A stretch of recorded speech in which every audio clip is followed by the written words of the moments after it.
Waalaikumsalam warahmatullahi wabarakatuh. Kami dari kelompok 2 akan menjelaskan tentang permasalahan ekonomi. Sebelumnya izinkan kami untuk berkenalan. Nama saya Farajala dari absen 13. Saya Fitria Dirahman dari absen 14. Saya Kailana Jogja dari absen 15. Saya Nana Trisna Kulina absen 9. Saya Mardiana Laura absen 12. Saya Keluarga Piliana absen 18. Saya Muhammad Rasya absen 20. Saya Muhammad Rizky Berlori absen 21. Saya Muhammad Jalan Ali absen 22. Saya Nama Syarika absen 23. Saya Dewa Isara absen 24.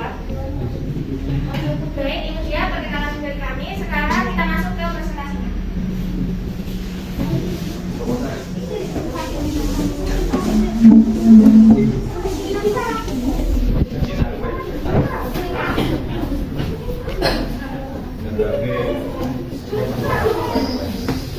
Baik, untuk permasalahan ekonomi yang pertama yaitu tentang masalah pengangguran. Jadi, apa itu pengangguran? Pengangguran adalah suatu kondisi ketika seseorang yang dikategorikan dalam golongan angkatan kerja yang ingin memperoleh pekerjaan tetapi belum dapat gajinya. Kemudian, faktor-faktor terjadinya pengangguran diantaranya yang pertama, kekurangan pengeluaran agregat. Apa itu agregat? Pengeluaran agregat adalah jumlah pengeluaran untuk barang dan jasa dalam perekonomian. Yang kedua, yaitu ingin meninggalkan pekerjaan lama untuk mendapatkan pekerjaan baru. Jadi biasanya itu pekerjaan lama itu kurang nyaman, jadi dia itu mencari pekerjaan baru, tetapi ketika melakukan hal tersebut dia malah tidak mendapatkan pekerjaannya, maka akan terjadi pengangguran. Kemudian yang ketiga, perusahaan mengganti tenaga kerja manusia dengan peralatan-peralatan canggih dalam industri seperti penggunaan mesin-mesin atau komputer. Jadi di era yang sudah modern ini biasanya industri-industri itu sudah mengganti tenaga kerja jadi tenaga mesin. Kemudian yang keempat atau yang terakhir yaitu ketidaksesuaian antara keterampilan mencari kerja dan keterampilan yang dibutuhkan di dalam industri. Ini berkaitan mengenai skill yang digunakan dari pekerjanya. Kemudian ada solusi yang akan dijelaskan oleh kita.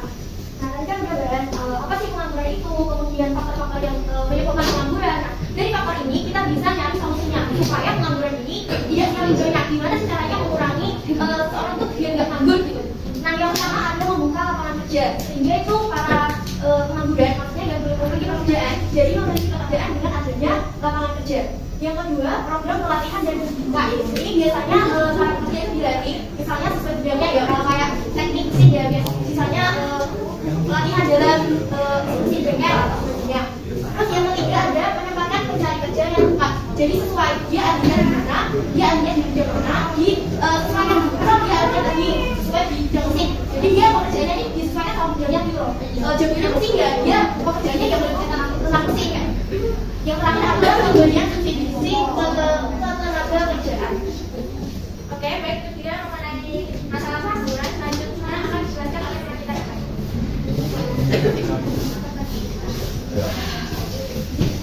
Yang lanjut materi selanjutnya yaitu ada ketidakstabilan kegiatan ekonomi.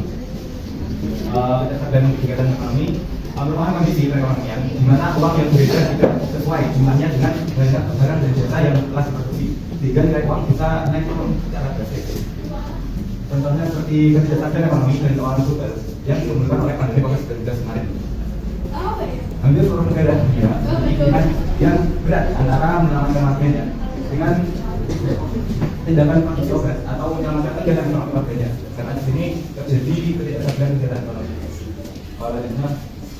Selanjutnya ada cara mengatasi. Dengan cara meningkatkan kegiatan produksi barang dan jasa, menjamin ketersediaan sumber daya alam dan manusia, serta meningkatkan konsumsi masyarakat. Mungkin dalam hal ini bisa dalam bentuk bantuan langsung tunai, program pemulihan ekonomi nasional dan lain sebagainya. Ini sekian dari kami, akan dilanjut ke materi berikutnya.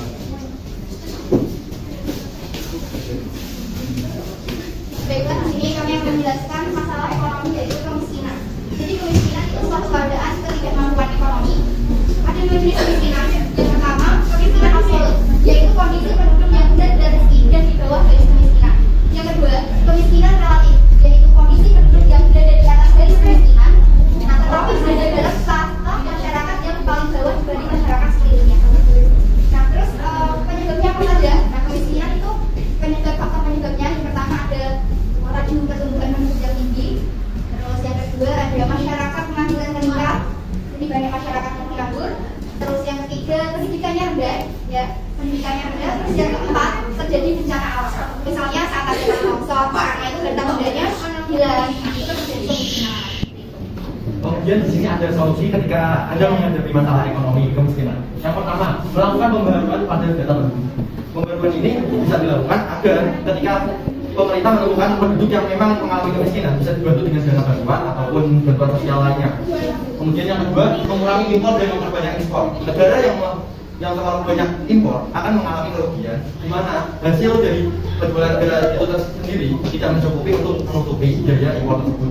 Maka untuk mengatasi masalah kemiskinan tersebut, negara harus memperbanyak ekspor, memperbanyak keuntungan dengan mengambil keuntungan dari ekspor tersebut dan untuk menutupi kerugian dari impor. Kemudian yang ketiga adalah membuka peluang investasi, di mana kita harus contohnya ketika kita membeli sebuah tanah, ketika di masa-masa kita memang masih cukup untuk tidak miskin.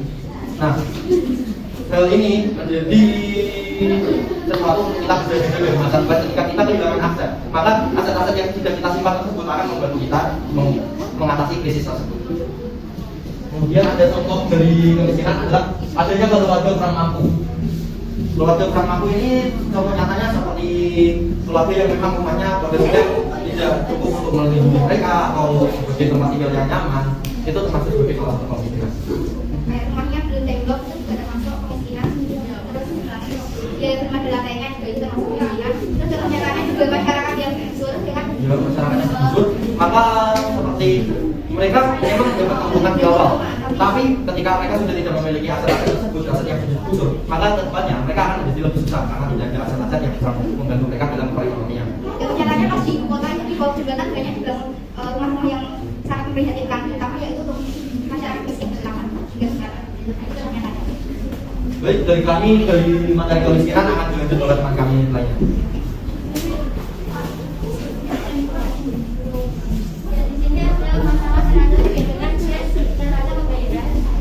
Pembayaran adalah suatu ikutan yang menunjukkan aliran pembayaran yang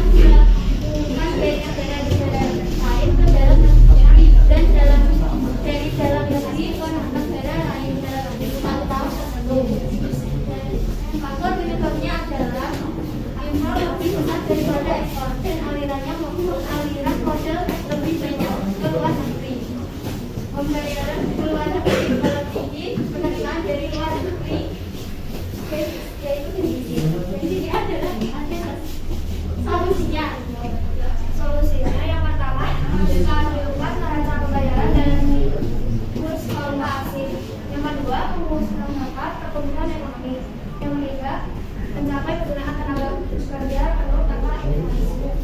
Yang keempat, menghindari masalah inflasi. Yang kelima, menstabilkan kegiatan ekonomi.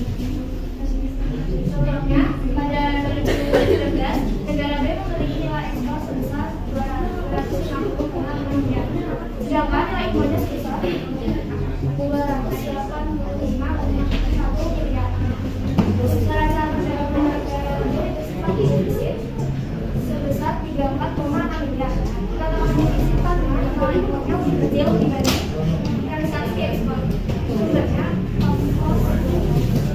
Sumbernya dari permasalahan dan ada kemudian dari pembayaran selanjutnya ada permasalahan ekonomi selanjutnya adalah inflasi. Inflasi adalah suatu keadaan di mana harga naik secara umum dan secara terus menerus. Inflasi ini ada 4 golongan. Yang pertama ringan, yaitu kenaikan harga di bawah angka 10% per tahun. Yang kedua adalah kenaikan harga antara 10% sampai 20% per tahun. Yang ketiga adalah kenaikan harga antara 30% sampai 100% per tahun. Dan yang keempat ada hiperinflasi atau inflasi tanpa kendali, yaitu kenaikan harga berada di atas 100% per tahun. Faktor-faktor yang terjadinya inflasi adalah satu, kesenjangan keuangan Indonesia sejalan dengan kemampuan anggaran stabilitas negara. Yang kedua, pemerintah menaikkan upah yang menyebabkan harga barang berharga. Yang ketiga, kenaikan harga barang mahal. Yang keempat, penawaran yang bertambah secara ekonomi tanpa diikuti oleh pertambahan produksi dan penawaran barang. Yang kelima, kekacauan politik dan ekonomi. Selanjutnya ada contoh. Energi minyak dan pangan selama ini selalu menjadi penyebab inflasi terbesar. Pemerintah seperti setelah ini bersama mengambil jalan tengah. Meski harga minyak dinaikkan secara terbatas untuk jenis pertama, argumennya jenis minyak itu dibuat jenis golongan berpendapatan menengah atas. Selanjutnya solusi masalah inflasi. Satu, menetapkan harga maksimum untuk beberapa jenis barang. Yang kedua, menaikkan tarif pajak. Naiknya tarif pajak untuk pemerintah dan swasta negara ini bisa mengurangi dan membatasi inflasi. Yang ketiga, menghemat pengelolaan. Sekian dari inflasi, selanjutnya akan dibedakan lagi.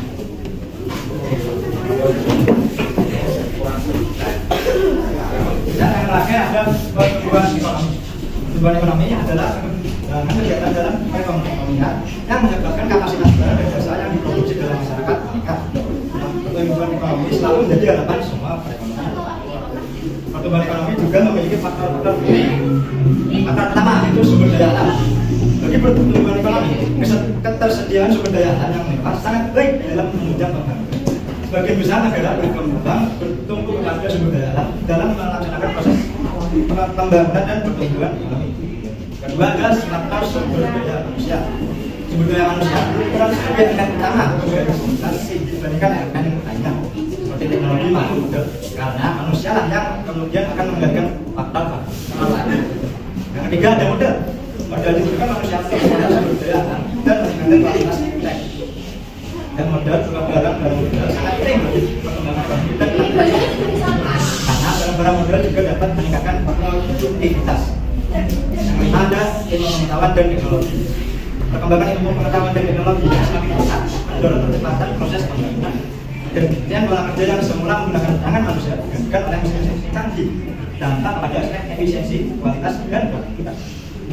Yang terakhir ada aspek sosial, aspek budaya. Pendidikan dan kebudayaan barat membawa arah penalaran dan skeptisisme menanamkan semangat baru serta memunculkan kelas dagangan. Dan selanjutnya ada contoh pertumbuhan ekonomi. Thank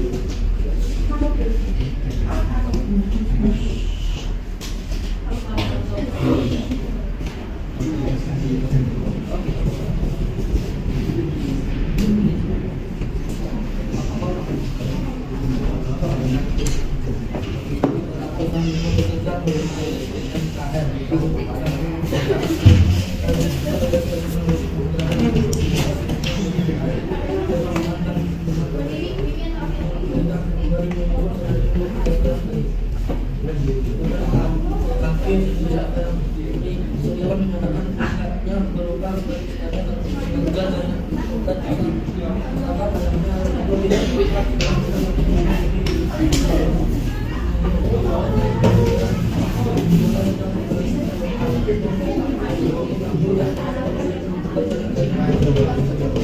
Ya, itu tadi apa pertumbuhan ekonomi.